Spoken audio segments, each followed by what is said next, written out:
Og þá nú fyrst fyrir, við ætlum að fjalla tvær bækur, og hér fyrst bók sem var nú rækilega fjallað hér í síðasta þætti, Hljóðin í nóttunni eftir Björgu Guðrúnu Gísladóttur, eins og menn muna, þá var hún hérna í viðtali, og þetta bók sem segir frá uppvöxt hennar í Höfðaborginni, því slæma fátækrahverfi, frá kynferðislegu ofbeldi sem hún var fyrir, frá því að lifa með miklu heimilisofbeldi, og þetta svona saga sem hún segir sjálf, og það kannski það sem manni finnst líka mikið svolítið, hún er ekki að lesa þetta á band hjá blaðamanni með fullri virðingu fyrir blaðamönnum, þá segir hún þetta sjálf með sínum eigin orðum. Já, og hún er líka svo vel skrifandi. Sko, það er náttúrulega ekkert sama hvernig svona, það skiptir máli hvernig svona saga sögð. Og hún hefur valið svo góða leið, að því að hún hefði getað spennt þetta allt upp í óskaplega dramatík og kryddað með svona sjálfsvorkunn og ásökunum. Og það er engin álasaðni fyrir það. En hún fer þá leið að hún segir frá svo mjög lágstemdan hátt, af fullkomnu æðruleysi og af sérkennilegri einhverju yfirvegun og sátt.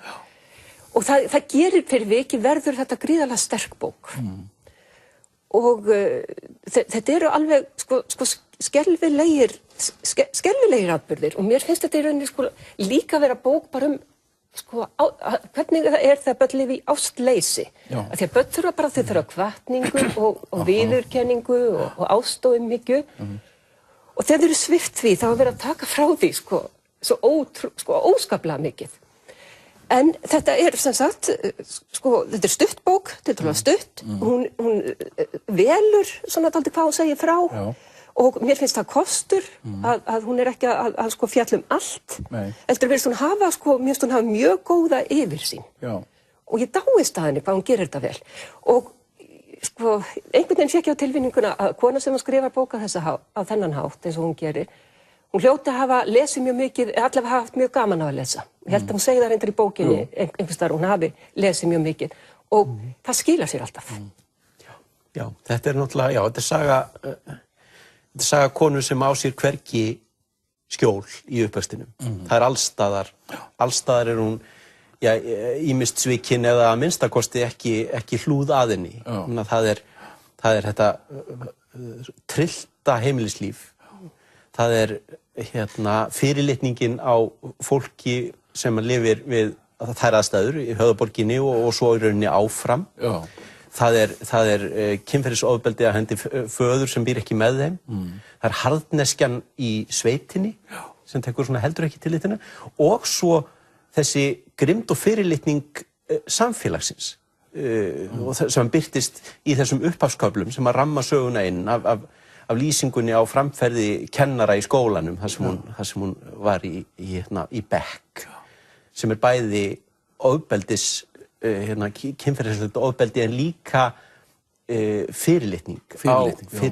Og hún notar í þessum köflum á sterkan hátt orðið óréttlæti, sem að er býsna gott og góð lýsing á þessari afstöðu til fólks í hennar aðstæðum sem að gegnsýrir hennar sögu og bókina alla. Og þetta eins og Kolla segir, þetta er firna vel skrifuð bók og hún skilar þessari tilfinningu og leið sinni í gegnum þetta afskaplega vel. Og mann setur hún að hljóða, hún er nú svona eiginlega jafnaldra mínu, nokkuð með eini, aðeins eldri, en að það hafi verið hægt, menn eru alltaf á þessum tíma að vera svona vondur við börn.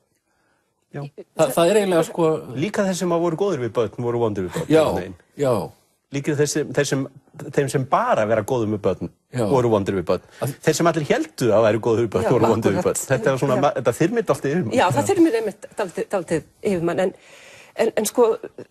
hún hefur mikla hæfileika til að skrifa, bara hvernig hún lýsir þegar lítill drengur deyr þarna, og það snerti mann svo djúpt, og maður er eiginlega bara eftir í mikilli sorg bara við þá lýsingu.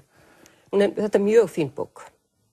Mér finnst eins og ég segi, en hún er ekki að kvinka sér, það er það sem er alveg merkilegt, og það er náttúrulega þegar ég var að taka hérna viðtalið, einhvern veginn var ég alltaf að vilja mér, hvernig getur þú verið svona einhvern veginn hrein og klár gagnvart þessu, okkur er þetta ekki að skammast og rífast og kvarta til þessi pabbina sem svíkur hana, hún er samt einhvern veginn ekki að hún er ekki að hún er ekki að fordæma hann eða neitt svoleiðis. Hún getur bæði á sama tíma, þetta er náttúrulega ákveðin lykill, hún hefur bæði á sama tíma farið inn í tilfinningarnar sem hún er að lýsa, en hún horfir líka á þær og næra forma þær í þessar lýsingar og setningar.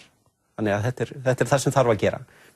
Já, til þess að ná þessum áhrifum. Þannig að þið eru hrifin af þessari bók. Já, sannarlega. Hún á skilið þess lof sem hún er að fá. Já.